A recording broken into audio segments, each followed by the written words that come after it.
In the 90s, we had a lot of countries that transited to democracy.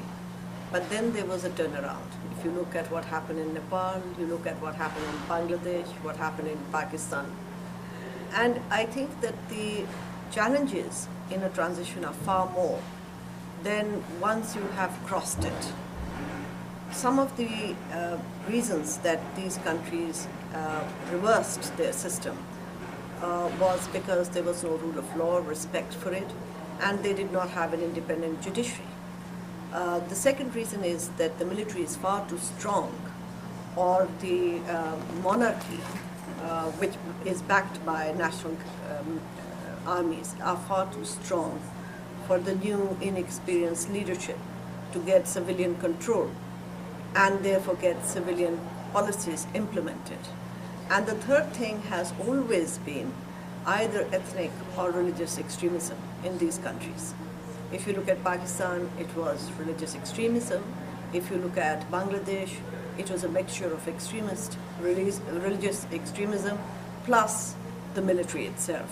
And if you look at Nepal, it was again an ethnic strife plus the fact that the monarchy and the allies of the monarchy were far too strong, and the judiciary in all three countries was not independent. The ones that lasted longer was where the judiciary was more independent. So I think that when people go into transition, they have to give it a thought, because you can't sort of dispense with the entire judicial system.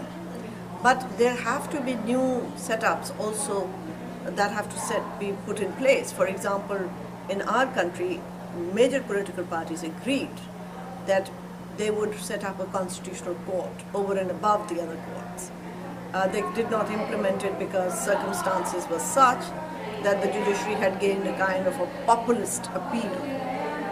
Now they realize that having not done it, you have a judiciary with an old mindset, which has an establishment mindset, and that mindset is incompatible with development of democratic development as such. And so you get a huge plethora of jurisprudence, which is bringing in religious laws, which is bringing in archaic ideas, which is again bringing back and resurrecting dictatorships and the rules set by dictatorships, rather than opening the doors for more liberal interpretation of law. Now, the trick is that they say that access to justice has been open because they give themselves vast jurisdictions, which is possible in democracy and not possible under dictatorial rules. But having given themselves that jurisdiction, they misuse it by making jurisprudence less liberal.